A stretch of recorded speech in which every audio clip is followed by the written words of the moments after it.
Hello everyone, hope you're doing well. I am still sad. I'm still a bit sad about yesterday's game against Arsenal. 3-0 up to 3-3. Oh, it's the last thing I would have expected from a David Moyes team. I'll be honest with you. When we went 3-0 up, I was confident. I thought, that's it, game's won. We've got the 3 points. There's no way we are conceding 3 goals from here on in. Even at 3-1, even when Arsenal got that first one, I was a little bit like, meh. Because I guess up until then, Arsenal had not looked that good.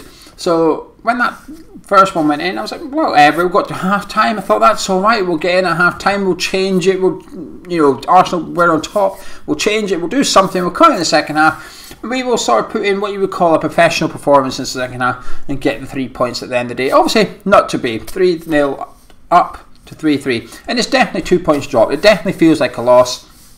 And that's just the way it goes. Context is important. Arsenal fans will be buzzing, just like we were against Tottenham. Like I said, if it went 1-0, 1-1, 2-1, 2-2, so on until 3-3, we'd probably sit and go, fair game, fair result, entertaining game to watch. But it didn't. We were 3-0 up and we threw it away. And it hurts. It's frustrating is the word I would use. I wasn't angry. I wasn't angry watching it. I wasn't angry after the game. I'm unsure why that is. I guess in the second half I could see it coming. I know a lot of people would have seen it coming before me. But it took me until, I don't know, the 55th minute, it was just a continuation of the last 10 minutes of the first half. And that concerned me a lot, and you could see what was going to happen. It was a bit inevitable. And I think had we played for another 5-10 minutes, like Arsenal would have gone on and got a fourth one. They played well. Arsenal played well.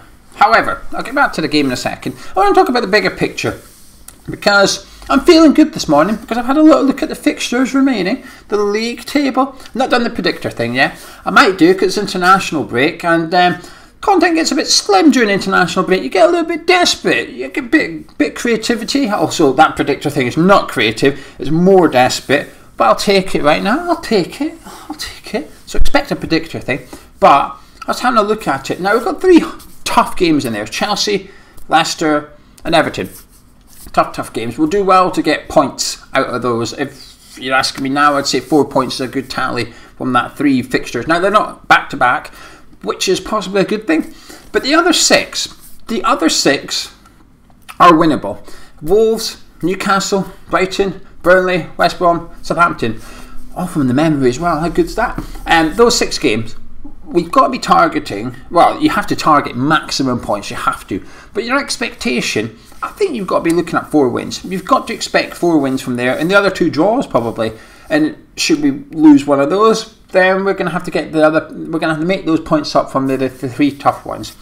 That's got to be the expectation, because that's what's going to require for European football. It's going to require a big points haul out there. But I believe we can do it. I still believe. In a few videos recently, some people have said we're not getting European football. Stop the European football talk.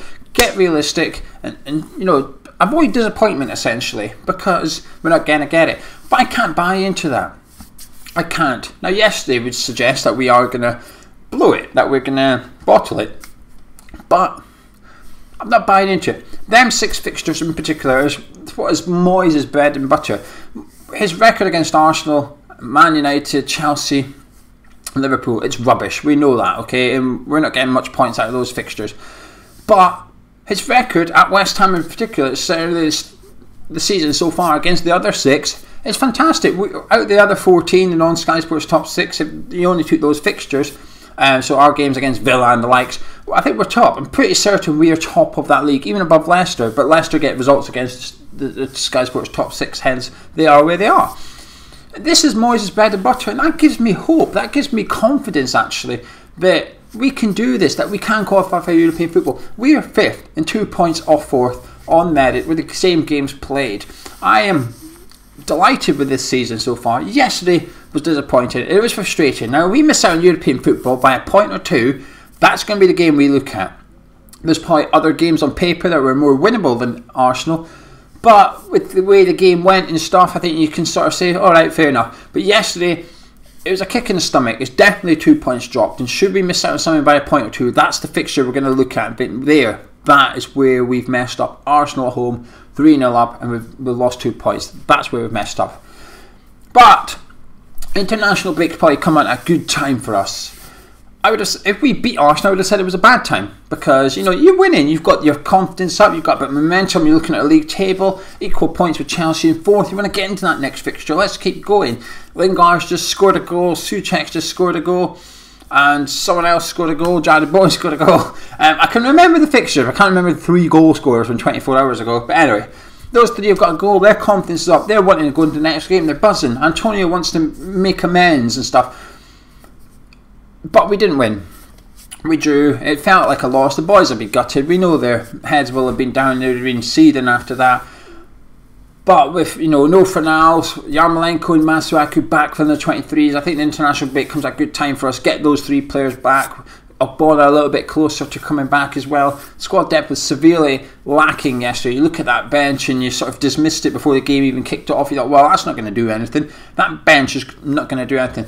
Now the funny thing is, in the build-up to the show, Gonzo said, we don't have much attacking options, and I said, well, it's important that we get in front then, because that bench is full of defensive options. So using that bench, you can hold on to a lead. We had a 3-goal lead.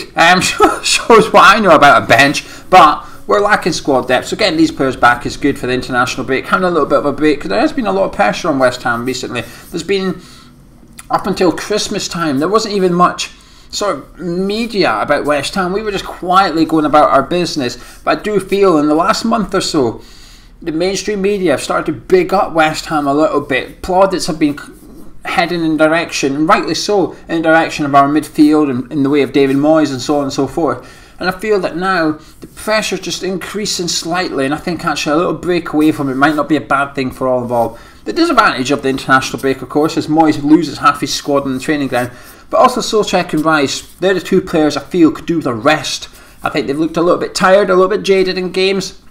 Sometimes they both look tired in the same game, and vice versa. Also, Rice has a habit of coming back looking knackered after an England set-up, and they both got 3 games. This international breaks are usually just 2 games, but this one's 3 games as well. It makes it even worse. So they'll arrive back at Rush Green a bit later with an extra game played possibly.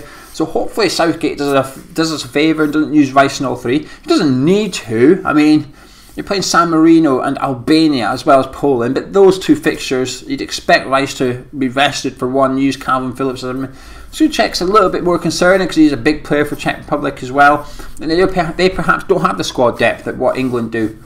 So that is slightly concerning there. But anyway, enough about the international break. It'll be good to get the boys back, and like I said, Fornals, Yarmolenko, Masuaku will be back. They'll be available for the next game against Wolves. Ogbonna will be a bit closer. I saw Gonda's video earlier. Good to have him back. Means I don't have to do as much desperate content as I have been. The predictor thing's still happening though. But in his video earlier, he said that he felt that we missed Ogbonna yesterday, and I have to agree with that. I think that's the first game in particular that actually Ogbonna would have made a massive difference. But I also feel we missed Pablo Fornals. I think we missed Fornals yesterday too. Maybe not so much in the first half, but the second half, I think if Fornals was on the bench, I think he would have come on very early on in that second half. Probably for Ben Rama, just to shore it up defensively with his hard work rate. And I think Said Ben Rama probably gave us a little indication as to why Moyes doesn't always trust him or give him as much opportunity as we'd somewhat like. I thought he'd done alright, I think. When we were through the first half hour, I thought he was involved in a lot going forward. I think he looked quite good. Defensively though, I think he can be a bit suspect. I think his tracking back can be a little bit somewhat questionable.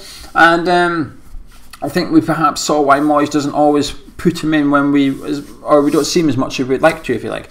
I think that's a good thing about yesterday's defeat. It wasn't a defeat, it was a draw. But it felt like I'm going to call it a defeat. Just allow it. Yesterday's game, this is probably a good thing, but I don't think there was any one thing in particular that was a problem. It wasn't just down to an individual error or something Moyes done or players or anything. It wasn't just one thing. Some games are like that. You can put it down to something that happens, so on and so forth. But yesterday was like a little snowball effect of everything. I thought Moyes got his tactics bang on in the first half. Second half, not so much. Thought his substitutions were a bit questionable. I don't think any player was that good, but also I don't think any player was that bad. Everyone just played alright. Then you add into the equation, I think Arsenal played really well in the second half. It's just, I don't know. I hate saying just one of them things. But I think yesterday perhaps was just one of them things. but it cost us 2 points, and come the end of the season that could be fatal. However, I don't know, ladies and gentlemen, boys and girls. I'm still feeling alright about it. I'm still feeling good. Yesterday, I always say this, I'm going to say it again and disappear. Football, for me, is about hopes and dreams. It's about emotion. It's about what you get out of the game. And for me, it's emotion, but it's also about dreaming of something. And there's competitions usually, and we get knocked out, and it's like, the season becomes a bit boring then, doesn't it? Speaking of cup competitions, the FA Cup went well for West Ham, actually. Only Southampton are in the semi-finals that could stop an extra place going to the domestic league. Hopefully, if Southampton get knocked out of the FA Cup, that would more than likely, barring Leicester sliding down the table drastically somewhat, or something like that, that would mean 6th place gets European football as well, which would be good. So we've got to hope Southampton get knocked out of the FA Cup and City win the Carabao Cup. That would mean 7th gets... It will be the Conference League for 7th, but that would open up the maximum spaces for the domestic leagues. That's exciting, that's good. But I was saying something, yes, when West Ham go out the cup, the FA Cup, it's usually a bit like, season's a bit over. But it isn't at the minute. The dreams are still on, and for me, I'm loving it. And I'm going to keep dreaming. I keep believing. I do think we will qualify for European football this season. Should City and 8 other top 6 sides go on and win the FA Cup, then I think we'll qualify for European football. And yesterday didn't stop that dream. It was a disturbance. Do you know, sometimes you have a little kip and you've got a nice dream going on. You get woken up by a noise or someone. It could be the same thing. Someone could be noisy. You get woken up and you think, yeah, whatever. I'm going to go back to sleep because I was enjoying that. I want to finish that dream. I want to nod off and pick up where I left off in my head.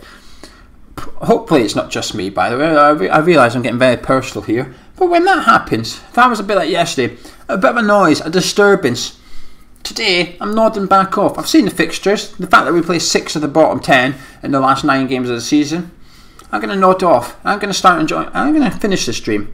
I'm going to finish it. I'm going to see it through to the end, because I think we might get European football. But anyway, before I nod off, if you enjoyed this, me talking about dreaming, drop a like on it, subscribe to the YouTube channel, and I'll catch you in another video once I wake up from my dream.